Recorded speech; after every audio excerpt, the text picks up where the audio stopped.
여러분, 이스라엘 역사상 가장 찬란했던 왕의 이름, 그 이름을 꼽으라면 단연 다윗일 것입니다. 오늘은 그 화려한 영광 뒤에서 그 가려진 영광 뒤에 아프고도 어두운 비화로부터 말씀을 시작하려고 합니다. 성경 그 찬란했던 왕극의 그 비극이 시작되었던 그때를 이렇게 설명합니다. 마땅히 왕들이 전장에 나가 지휘해야 할 때였지만 다윗은 믿음직한 장군 요압에게 모든 것들을 일임한 채 예루살렘 왕궁에 머물러 있었습니다. 다윗은요, 낮잠을 자고 해 진력이 될 때야 일어났습니다. 잠에서 깨어났지요. 그러다 왕궁 옥상에서 한 여인이 목욕하는 것을 보게 됩니다. 평소에 다윗이었다면 분명 고개를 돌렸을 것입니다. 왜냐하면 시편 101편 3절에 이런 말씀이 있어요. 나는 비루한 것을 내 눈앞에서 두지 아니할 것이요 배도자들의 행위를 미워하니 이것이 내게 붙잡지 아니하리이다. 아멘. 다윗은요, 눈으로 범죄하지 않겠다고 다짐하며 하나님만 바라보려고 노력했던 사람 중 하나입니다. 그러나 다윗의 그날만큼은 자신의 사명도 잃어버린 채 영적인 수명 상태에 있었고, 또한 육적인 수명 상태에서 일어난 지 얼마 안 돼서 몽롱한 상태, 그는 실수를 하고 맙니다. 다윗은 사람 하나를 보내서 그 여자가 누구인지, 그 여자의 정체가 어떤지 한번 알아보게 합니다. 그는 엘리암의 딸이요 햇사람 우리아의 아내 밧세바라고 합니다.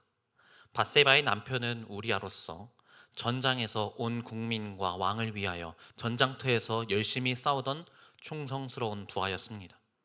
그러나 다윗은 그 이야기를 듣고도, 그 여자가 우리아의 아내인 것을 듣고도 밧세바를 자신의 침실로 들이라고 명합니다.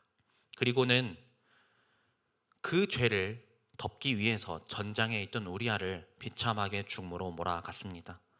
어떤 방식으로 그를 죽음으로 몰아갔느냐? 자신의 손을 더럽히지 않으려고 이스라엘 변방 가장 전투가 활발하고 사상자가 많이 나오는 곳으로 우리아를 계속해서 배치하는 것입니다. 그렇게 해서 우리아는 전장터를 노비하다가 결국은 죽음을 맞이합니다. 그렇게 사건은 완벽하게 은폐된 것처럼 보였습니다. 다윗은 마치 아무 일도 없다는 듯이 다시 거룩한 왕의 의복을 입고 높은 보좌의 백성들을 통치했습니다. 그 화려한 예복 아래 감춰진 다윗의 더러운 실상을 모른 채 사람들은 다윗 왕을 향해 성군이라고 칭송하며 절하였습니다. 그러나 다윗의 속마음은 이러합니다. 오늘 하나님이 주신 말씀 찾아보겠습니다. 시편 32편 3절로 4절입니다. 시편 32편 3절로 4절입니다.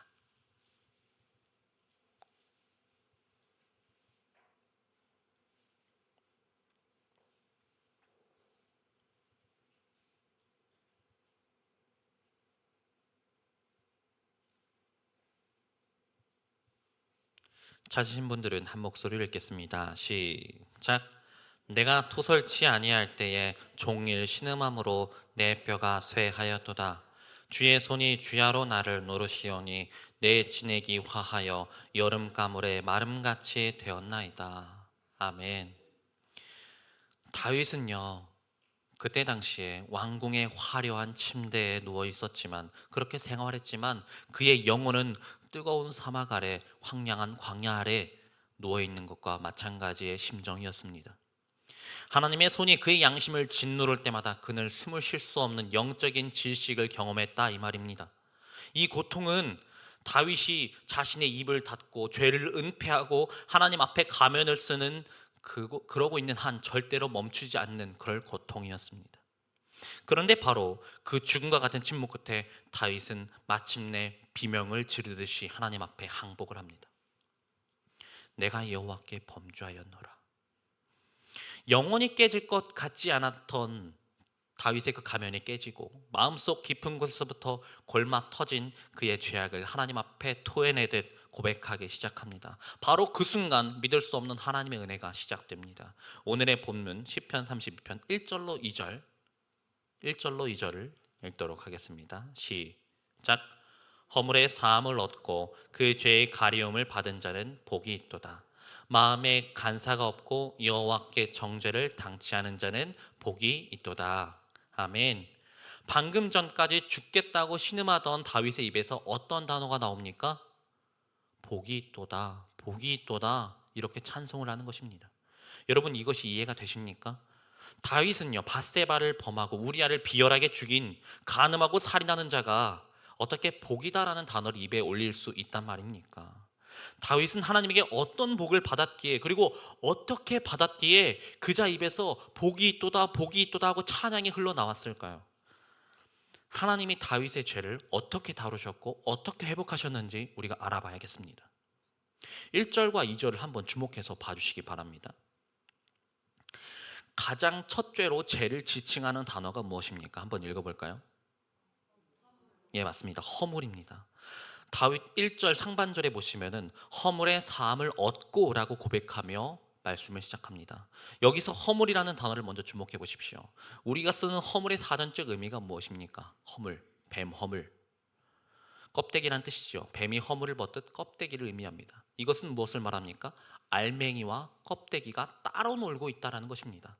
즉 속과 겉이 다르다는 것을 의미합니다. 이 단어를 히브리어 원어로 보면 페샤라고도 하는데 그 정확한 뜻은 반역 또는 의도적인 법령 위반입니다. 이것을 다윗의 상황에 대해서 대입해서 설명해 드리겠습니다. 다윗은 밧세바가 우리아의 아내임을 명확히 알고 있었지요. 그렇죠? 그리고 하나님의 법이 무엇인지도 정확히 아는 사람 중 하나였습니다. 맞습니까? 그러나 그는 하나님의 통치권을 우습게 여기고 그 거룩한 법령의 선을 훌쩍 넘어버리면서 스스로 그것이 잘못되었다는 것을 알고 있지만, 마음속으로는 알고 있지만 그의 껍데기는 그렇지 못하였다라는 것입니다. 즉 마음속으로는 이것은 하나님을 거역하는 비참한 행위임을 알면서도 겉으로는 여전히 거룩한 왕의 예복을 입으면서 거룩한 채 반역의 길을 갔다라는 것입니다. 속은 하나님을 이미 배신을 했는데 겉은 왕의 모습을 하고 있는 그 가증한 허물은 다윗은 가장 먼저 고백하고 있는 것입니다. 두 번째로 꺼내놓은 단어는 바로 죄 그 자체입니다. 죄입니다. 본문에서는 그 죄의 가리움을 받은 자라고 표현하지요. 여기서 말하는 죄는 하타라고 하는데, 하타 그 본래 의미는요, 아시다시피 관역을 빗나가다라는 뜻입니다. 하타, 관역을 빗나가다. 다윗의 인생은 하나님께서 정하신 길이 있었던 인생이죠. 정확한 관역이 있었다는 겁니다. 하나님의 목적과 뜻이 있었다는 것입니다. 이스라엘의 왕으로서 나라를 지키고 목자로서 양들을 잘 보살피는 것이 다윗의 인생에 하나님께서 기대하신 관역이었고 목적이었고 목표였습니다. 그러나 그 관역을 목표를 잃어버린 어느 날 저녁, 그는 정욕이라는 그 바람에 휩쓸려서 인생의 화살이 하나님이 아닌 간음과 살인에 박혀 버린 것입니다. 마땅히 서야 할 자리에 있지 않았기 때문에 그 관역을 마치는 것이 더더욱이나 어려웠겠지요. 더욱 불가능했겠지요. 이것이 바로 다윗이 직면한 두 번째 죄의 실태인 하타입니다. 마지막으로 나온 단어는 바로 간사입니다. 간사함. 마음에 간사가 없고 여호와께 정죄를 당하지 않은 자는 복이 있도다, 이렇게 말씀하시지요. 여기서 말하는 간사는 히브리어로 레미아라고 합니다. 레미아. 그 핵심의 의미는 속임수 그리고 뒤틀림입니다. 이것은요 죄 자체보다 더 무섭습니다. 사실 다윗은 죄를 지었음에도 불구하고 자기 기만과 하나님과 자신의 백성들을 기만하는 상태입니다. 다윗의 상황을 한번 보겠습니다. 충성스러운 두 아를 죽음으로 몰아넣고 밧세바를 자신의 아내로 들였습니다. 그리고는요 그 아내를요, 밧세바를 남편을 잃은 과부를 자기가 돌봐주는 것처럼 해서요 그런 모양새로 사람들에게 포장을 하고 그렇게 말하였습니다. 겉으로는 거룩한 척, 인자한 척, 정말 자기가 깨끗한 척, 그런 모습이었겠지만 다윗 스스로와 그 모든 것을 불꽃 같은 눈동자로 보신 하나님은 다윗의 간사함을 꿰뚫어 보셨습니다. 하나님이 가장 아프게 보시는 것은 우리의 범죄함 그 자체보다 그 죄를 들고 빛 가운데로 나오지 않는 상태, 그것이 우리의 간사한 마음입니다. 숨기고 뒤틀고 속이고 하나님 앞에 터뜨려야 될 상처 속의 고름을 마음 깊숙한 곳에 계속 숨겨놓고 있는 상태입니다. 다윗은 지금 자기 영혼 안에 그 추악한 죄의 고름을 가득 채운 채로 밖으로는 깨끗한 척 살아가는 것입니다. 그러나 하나님은 그 가면 뒤에 숨은 다윗의 간사함을 꿰뚫어 보고 계십니다. 지금 다윗이 하나님 앞에 쌓아 올린 죄의 목록을 한번 보십시오. 첫째, 하나님을 우습게 여기고 선을 넘은 반역죄, 허물이 있습니다. 둘째, 사명의 자리를 이탈해서 전장에 있지 아니하고 저녁에 왕궁에서 자다가 일어나서 당연히 관역을 벗어난 인생의 실패, 그 죄 자체입니다. 마지막으로 그 모든 것을 아는 척 숨기고 했던 자기 기만, 바로 간사함입니다. 이 세 가지 종류의 죄악이 얽히고 설켜서 다윗의 영혼을 질식시키고 누리고 있었습니다. 이대로라면 다윗의 인생의 종착역은 하나님의 무서운 심판대를 거쳐서 영원히 꺼지지 않는 불길 속으로 던져지는 것 그뿐이었습니다. 그러나 바로 여기서 성경 역사상 가장 놀라운 하나님의 은혜가 시작됩니다. 이 처참한 죄의 목록을 뒤로 한 채 다윗의 인생 위로 하나님의 파격적인 하나님의 은혜가 쏟아지기 시작합니다. 그래서 다윗은 나는 망했어, 나는 끝났어, 이렇게 외쳐도 모자라는 그 순간에 오히려 나는 복이 있도다 하고 찬송을 터뜨릴 수 있게 된 것입니다. 이제 하나님은 다윗에게 그 지독한 죄들을 어떠한 방법으로, 어떤 놀라운 방법으로 처리하셨는지 한번 보도록 하겠습니다. 첫째는 사함입니다. 사함. 하나님은 다윗의 허물을 보시고 첫 번째 내리신 처방은 바로 사함을 얻고입니다. 이 사함은요, 들어 올려 치우다라는 뜻을 갖고 있습니다. 들어 올려 치우다. 다윗이 그 죄를 감당할 수가 없어서 무거웠던 그 허물을 하나님께서 직접 들어 올려 치워 주셨다라는 것입니다. 두 번째는요, 가리움입니다. 가리움은요, 다윗의 사명의 이탈에 대한 처방입니다. 죄의 가리움을 받은 자라고 표현하지요. 이것은 그 죄를 다시는 보이지 않게 하신 하나님의 크신 은혜입니다. 아멘.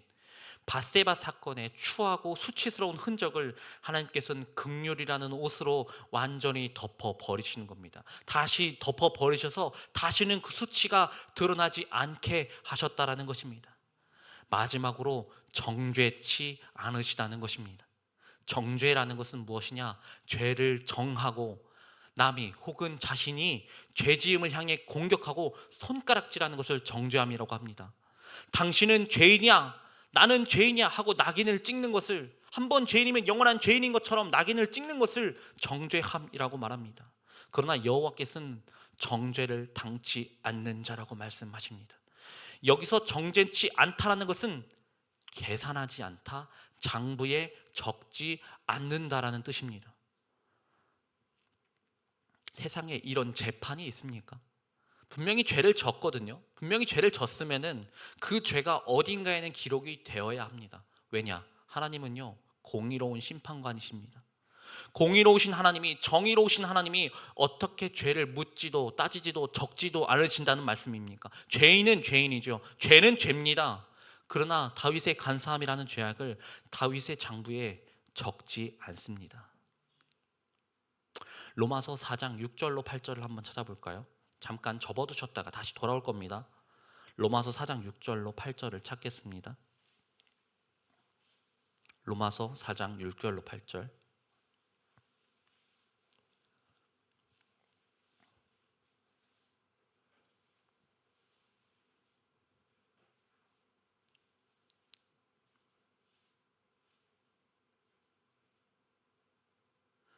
한 목소리 읽겠습니다. 시작.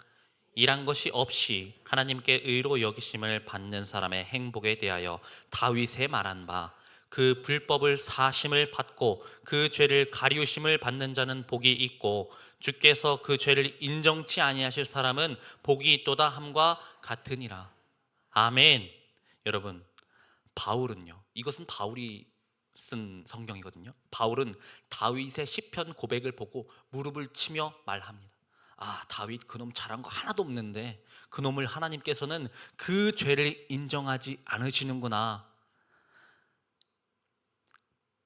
이사야서 53장 6절을 제가 읽어드리도록 하겠습니다. 이사야서 53장 6절입니다. 우리는 다 양 같아서 그릇 행하여 각기 제 길로 갔거늘 여호와께서는 우리 무리의 죄악을 그에게 담당시키셨도다. 아멘. 여러분, 여기서 나오는 그가 누굽니까? 그가 누굽니까? 예, 맞습니다. 예수 그리스도입니다. 이것을 우리는요, 죄의 전가라고 부릅니다. 한번 따라해 볼까요? 죄의 전가. 다시 한번요, 죄의 전가. 하나님은요, 공의로운 심판장이기 때문에, 정의로운 심판관이시기 때문에 그 죄를요 그냥 웃어 넘길 수가 없습니다. 그냥 이렇게 넘길 수가 없습니다. 그러나 누군가는 그 죄의 책임을, 죄책을 물어야 합니다. 누군가의 장부에는 그 죄를 기록해야 합니다. 그렇기 때문에 하나님은 다윗의 장부에는 죄를 적지 않는 대신 예수 그리스도의 장부에 다윗의 죄를 낱낱이 적어 놓는 것입니다. 하나님은 다윗의 장부에 아무런 죄도 적지 않는 대신 이렇게 적습니다. 그리스도의 의. 아멘. 다윗의 죄는 예수 그리스도의 장부에 적고, 그 장부에 적힌 대로 예수님께서는 심판의 채찍을 맞으시고 십자가에 올라서게 되신 것입니다. 그 덕분에 다윗의 장부에는 다윗의 죄가 아닌 그리스도의 의가 기록되어 있는 것입니다. 그는 일을 한 것이 없으나, 공로를 세운 것이 전혀 없으나 하나님이 예수님의 의를 다윗의 것으로 여기시고 장부에 적어 주시는 것입니다. 오늘 우리도 마찬가지입니다. 우리가 하나님 앞에 설 수 있는 이유는 우리가 죄를 짓지 않아서가 아닙니다. 우리가 완벽하게 살아서가 아닙니다. 우리의 죄는 그리스도의 장부로 옮겨갔고, 우리는 그리스도의 완벽한 의가 우리의 장부에 기록되었기 때문입니다. 이것을 깨달은 자만이, 이것을 안 자만이 나는 복이 있도다 라고 찬양을 올릴 수가 있는 것입니다. 여러분, 이제 이 복을 내 것으로 받아들이기 위해서, 만들기 위해서 우리는 무엇을 해야 한단 말입니까? 이것이 오늘의 말씀의 결론이자 가장 중요한 핵심 부분입니다. 첫째, 입을 열어서 허물을 토설하십시오. 시편 32편 5절에 써 있습니다. 다윗은 입을 닫고 있을 때 뼈가 쇠하는 고통을 겪었습니다. 그러나 그가 입을 열어서 내가 여호와께 자복하리라, 그때에 결단하는 순간 회복이 시작되었습니다. 하나님을 우습게 여기고 내 마음대로 선을 넘나들었던 그 허물을 숨기지 마십시오. 하나님은 여러분들이 세련된 어떤 표현을 하기 위해서, 여러분들이 어떤 고상한 단어로 그렇게 기도를 올리지 않아도 여러분들의 추한 실상을 낱낱이 주님 앞에 토설하는 것만으로도 그 정직함으로 하나님께서는 기뻐하십니다. 아멘. 또한 둘째, 죄의 이름을 부르면서요, 자신의 간사함을 털어내십시오. 단순히요, 주님 내가 잘못했습니다, 이렇게 막연한 고백은요 자백이 아닙니다. 내 죄의 본질이 무엇인지, 그리고 그 죄를 덮기 위해서, 합리화하기 위해서 얼마나 비열하고 더럽고 치사하게 숨기려 했는지 그 간사함의 뿌리까지도 다 쏟아내셔야 할 줄로 믿습니다. 상처 속에 고여있는 모든 고름을 짜내듯이 그 모든 고름을 주님 앞에 다 토설하여 뱉어내는 것입니다. 내 영혼에 뒤틀린 속임수를 다 털어놓을 때 비로소 하나님의 처방이 시작될 줄로 믿습니다. 셋째는요, 전적인 긍휼 앞에 항복의 손을 드십시오. 항복하십시오. 하나님 앞에 항복하십시오. 하나님, 저는 나쁜 놈입니다. 내 힘으로는, 내 능력으로는 이 죄를 씻을 능력도 덮을 선행도 없습니다. 여러분, 우리가 기도할 때 손을 드는 이유가 무엇입니까? 우리가 찬양할 때 손을 드는 이유가 무엇입니까? 그것은요, 나는 죽었습니다, 나는 항복합니다, 나는 주님의 것입니다, 나는 오직 주님뿐입니다, 그렇게 그분의 보혈 뒤로 숨는 것입니다. 우리가 이렇게 두 손 들고 항복할 때 하늘 법정에서는요 놀라운 일이 벌어집니다. 하나님은 우리의 장부에 기록된 추악한 죄의 목록을 예수 그리스도의 장부로 옮겨 적기 시작하십니다. 그리고 예수님의 완벽한 의를 우리의 장부에 기록하십니다. 이것이 우리가 정죄를 당하지 않는 유일한 방법입니다. 아멘. 사단이 여러분을 향해 너는 죄인이야, 다른 사람이 여러분들을 향해 넌 잘못했어, 그렇게 정죄할 때요, 그렇게 속삭일 때 당당히 선포하십시오. 내 죄는 이미 예수님의 장부로 옮겨갔다. 아멘. 마지막으로 이 은혜는 그리스도 예수와의 온전한 연합으로 완성이 됩니다. 로마서 8장 1절은 선포하지요. 그러므로 이제 그리스도 예수 안에 있는 자에게는 결코 정죄함이 없나니 그래서 우리는 여기서 두 단계를 기억해야 합니다. 우리가 죄를 깨닫고 토설하며 그분의 대속을 믿을 때에 우리는 그리스도 안으로 들어갑니다. 이것이 바로 회개의 시작, 용서의 시작입니다. 하지만 거기서 멈춰서는 안 됩니다. 이제 내 마음에 오신 예수님과 인격적으로 만나 그분의 말씀에 순종하며 동행하는 자리, 그러니까 그리스도 예수 안에 삶으로 나아가야 합니다. 말씀을 듣고 보고 하는 것 좋지요. 그러나 그것을 내 삶에 체득시켜서 삶으로 이어나가는 과정, 그것을 바로 예수님과의 동행하는 과정입니다. 그 동행하는 과정 안에 있을 때 우리는 예수님과 하나의 연합으로 이루어질 줄로 믿습니다. 아멘. 회개함으로 들어간 그리스도 안에서 죄 용서 받은 기쁨으로 찬양을 올리고 예수님과 동행하는 그 순종으로 그리스도 예수 안에 자리까지 나아갈 때에 우리는 더 이상 죄의 권세에 휘둘리지 않는 진정한 정죄함 없는 삶을 살게 되는 것입니다. 이것이 바로 다윗이 발견한 행복의 정점이며 바울이 놀랐던 하나님의 크신 은혜입니다. 또한 오늘 저와 여러분이 누려야 할 찬란한 영광인 줄로 믿습니다. 아멘. 오늘의 시간 그리스도의 의가 여러분의 장부에 적힐 줄로 믿습니다. 아멘. 죄를 숨기면요 우리의 뼈가 삭고요, 죄를 고백하면 은혜가 흐릅니다. 아멘. 우리 기도하겠습니다. 하나님 아버지, 지금 이 시간 저희의 죄악을 돌아보게 하여 주시옵소서. 죄인 줄을 알면서도 했던 선택들, 괜찮을 거라 스스로 속였던 마음들, 하나님보다 내 욕망을 더 크게 여겼던 순간들을 숨기지 않고 주님 앞에 내려놓습니다. 입을 끝까지 다물고 있었을 때, 모른 척 했을 때 우리의 영혼이 얼마나 메말랐는지도 이제는 깨닫습니다. 겉으로는 괜찮은 척 살았지만 속으로는 계속 신음하고 있었음을 고백합니다. 하나님 아버지, 우리는 이 시간 깨끗해지려고 나온 것은 아닙니다. 더 이상 숨기지 않기 위해 나왔습니다. 우리를 변명하게 만드는 자존심을 내려놓고 나는 괜찮다 이렇게 말했던 그 간사한 마음을 주님 앞에 그대로 드러내게 하여 주시옵소서.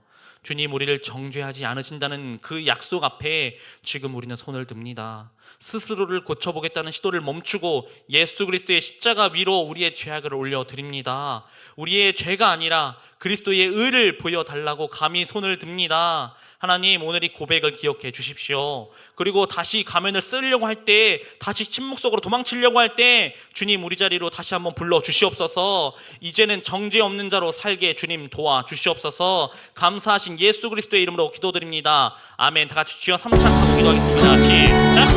주여, 주여.